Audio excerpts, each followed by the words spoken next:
Hello guys, I'm back with another video for you today, and this time going to be quite a special one. I've decided to bring back the Scuffed meta snapshot, which I haven't done for a very long time, but they were quite popular when I was doing them and seemed to help a fair few people out. There are other snapshots available done by some of the Gwent teams, but this is kind of my little special Scuffed version of those, which, you know, might give you some extra perspectives on decks or some different opinions on the good cards and different versions of stuff that's good and popular.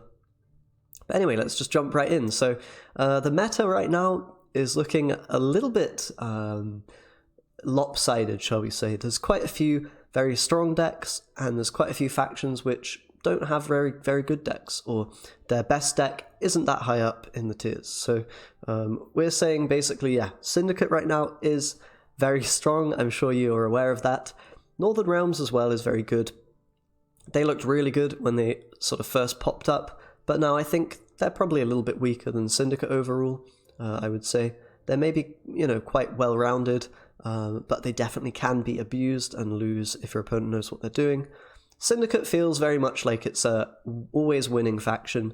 If you play it well, there's not really that many matchups that you're going to be unfavored in, if any, and you're going to be able to outplay opponents and just abuse them very badly if you get a good coin flip or, you know, draw well, etc. So Syndicate's definitely in prime position, and this is kind of the go-to Syndicate list.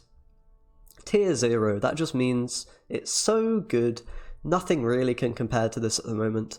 Now, Passiflora, you know, if it does get bomb-heavered a lot and reliably, then it becomes a little bit weaker. So I've got another Syndicate deck without Passiflora, which is also very strong. And assuming bomb heaver is everywhere, you know, and you're getting bomb heavered 9 out of 10 games or whatever, then this deck becomes a bit weaker, and you'd probably rather play the other Syndicate deck without Passiflora. But generally, Passiflora is good. Even if you get bomb heavered, it's not the end of the world. The deck has so many points. Line of Credit's a cool little card that people have been playing to destroy the Flying Redanian. You've also got Kikimor Warriors, which, funnily enough, is a Syndicate card as well as a monster card. And you can use these guys to eat the Flying Redanian and respawn it, so basically getting 3 points per turn. So that's quite a nice little 4p card you could run if you feel like it. Don't have it in this deck, but you can swap bronzes for it if you like. There's also other gold inclusions like Imke and Kalkstein, which are very good. So, you know, you've got a lot of flexibility in the golds. Some people even play Tin Boy, although there's not that much swarming going on, so he's maybe a little bit less strong than he was last patch. But yeah, Syndicate, very good. Very powerful. This is kind of the go-to best deck at the moment. And I'll show you the version without Passiflora as well. It's pretty similar. You don't run Bank because you don't need to pull the Passiflora with Bank, so Royal Decree is better most of the time. You have Bintsy in this kind of a list, and it's more engine focused with Imke and, you know, and Hound. You've got those engines that, you know, make up for the fact you don't have a Passiflora. And this deck's very good as well. It can hold its own against Northern Realms, it can hold its own against other Syndicates. Very good. You might want to play a Bomb Heaver, same deal in the other Syndicate deck. That's kind of up to you. That's a tech choice that you make yourself. I can't really advise either way, depends how many scenarios are being played and that sort of thing. But yeah, this is another pretty good way to play Syndicate, and it's just the same, but without Passiflora really, and with Bintsy instead. Gets a lot of value with Hidden Cash Leader, and a lot of other coin generation cards. Alright, so let's move on to the Northern Realms. Northern Realms probably the second best deck at the moment. You can see I've said this Draug deck is tier 1, so this and Syndicate are kind of the two best factions, the two strongest decks at the moment. Now, the exact versions of Draug differ. Personally, I think the best way to play Draug is without Anna and without, what's he called, Reynard. They're two engine cards that can be a bit awkward with Draug. They don't really have much synergy with him because you want to transform humans with the Draug rather than have those engines ticking. Same deal with Kira. They're all very strong cards, but they don't really fit that well in Draug in my opinion. So here instead we've got reinforcements, Adalia, Vanguards, etc. Trying to get that Voimir value and a big Visigoth. And of course Scytheman and your leader to back it up. Very powerful in long rounds. Probably the best long round of any deck at the moment. And a little bit weak to being bled, that is the weakness, so you have to be very careful with how you manage your resources in round 2, and make sure you maybe gain a card from the opponent if you are going to play the Draug, that sort of thing. But very powerful deck, a little bit difficult to play, but it's got the ability to win a lot of games. Bomb Heaver, up to you whether you run it. You can run Pella as well if you're scared about defenders and Nilfgaard and things like that, but Bomb Heaver and Pella, yeah, techs again that you can decide to run or not, up to you. And there's another form of Nilfgaard, of Northern Realms, sorry, which isn't too popular. I haven't really seen it very much on the ladder, but it's being played in tournament, which is going on at the moment by myself as well, actually. And it's this kind of mid-rangey damage style of Northern Realms. It's weaker against a fair few things. Probably against Syndicate, it's a little bit weaker, I'd say, than Draug. I know some people might disagree with that, but the engines that you have just get a little bit bodied by Syndicate. And yeah, the removal is nice, but you're forced to kind of run a Bomb Heaver if you do want to beat Syndicate, and even then it's a bit iffy.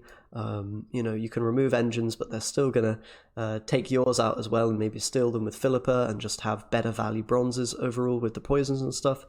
But this kind of a list is pretty good against Northern Realms. It's pretty good against Mystic Echo. It's just, yeah, a decent deck. It's going to struggle in some matchups. That's why it's not really a tier 1 deck, I would say. It's more of a sort of tournament tech type of thing, but you could definitely try it if you want a different style of Northern Realms to play without that Draug and without the problem of being bled. It doesn't really matter if you get bled. You're pretty happy to respond to their plays and damage their stuff and beat the opponent that way. So, for the other factions, we do have Scoia'tael pretty much only has one strong deck at this point, and that's probably this Mystic Echo deck, which is, you know, remained relatively unchanged throughout all the patches. It's been overshadowed by other Scoia'tael decks in the past, but Mystic Echo is very strong still. Minor is a nice little card that they got with the changes to Dwarves, and that helps you kind of, you know, just harmonize a bit more, have another good value 4P card. But apart from that, the deck hasn't changed. It's still very, very powerful. That leader value in round 3, crushing opponents, you can use it to bleed with, you can you know, threaten to go all in with it in round 2. If you give control to the game, if you give Scoia'tael control of the game, I should say, then you're in big trouble, because the Mystic Echo bleed is one of the most powerful bleeds in the game at the moment.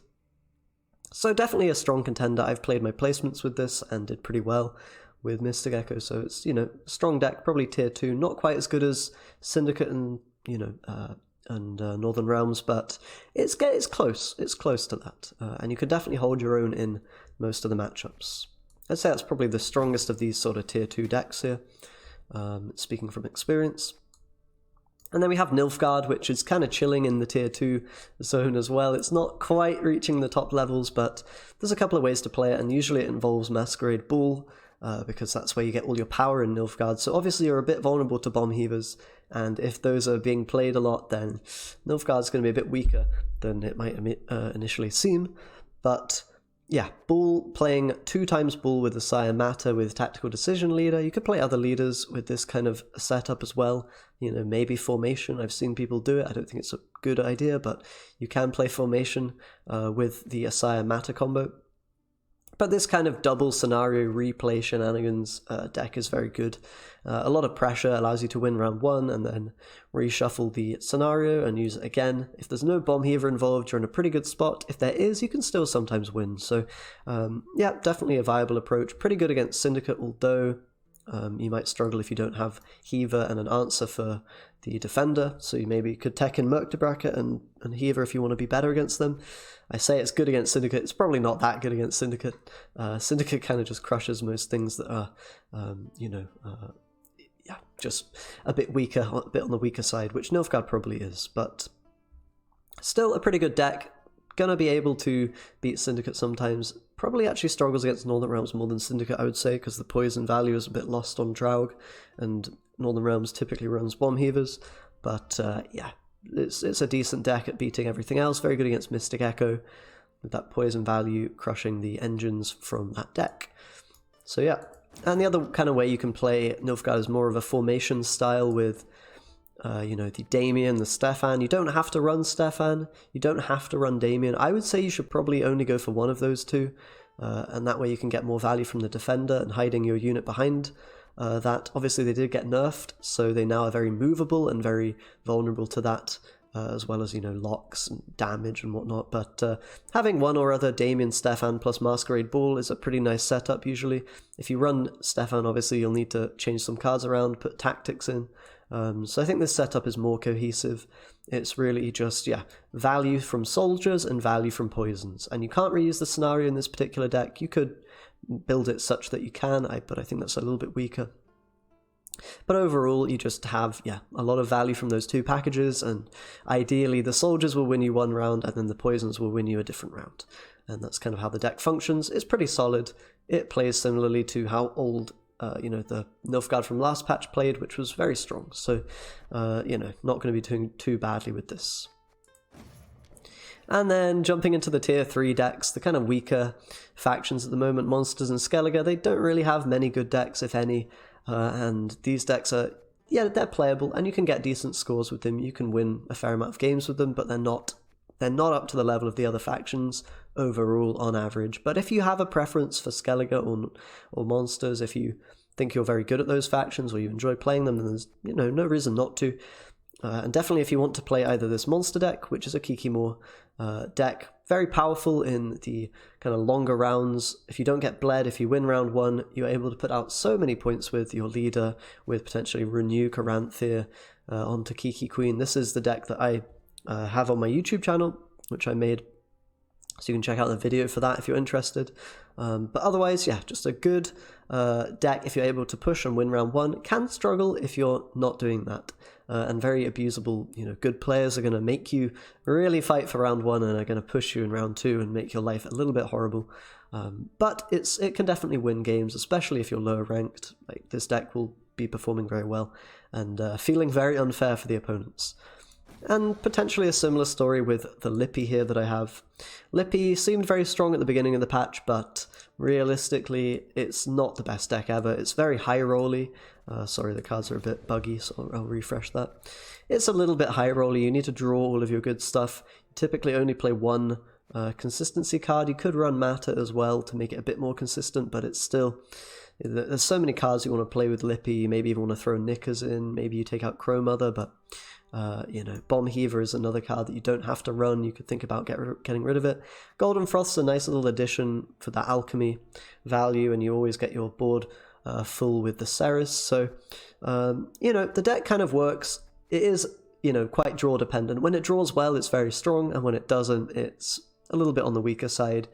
And a good player can also, abuse you in certain ways by knowing that you're not very strong in long rounds. The deck really requires getting a good bleed off to be quite strong, I think, or to have a short round 3, one way or the other. The matchups that it has at the moment aren't particularly great. Syndicate it can beat if it gets the right coin, but otherwise it's hard, and Northern Realms is gonna, slam this a lot of the time. I mean, then again, you can win on even, potentially. But it's, very coin-dependent deck, very draw-dependent, so...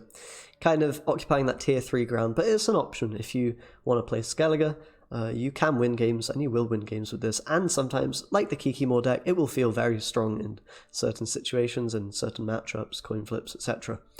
So those are the decks I have for you today. Obviously, there are other leaders that are playable, there are other decks that are not too bad. Lockdown, Nilfgaard is an option. I would say that's probably a tier 3 deck. I didn't bother building it because... it's not that great. I would probably play a different Nilfgaard deck over that if I were you. But if you want to play Lockdown, I've got a YouTube video on that kind of deck that you can check out on the channel. And other than that, pretty much it. You could play other variations of Syndicate, maybe the Crime Syndicate with Congregate, but I don't think that deck's very good at all. It might even be tier 3-ish. I haven't played it myself, nor seen too much of it. But I'm not sure why you would play that over Hidden Cache unless you enjoy fun over winning, which, I'm sure many people do. But I don't have that deck here for you, unfortunately. Either way, hope that was helpful and informative. And thanks a lot for watching, guys. I'll see you next time. Bye.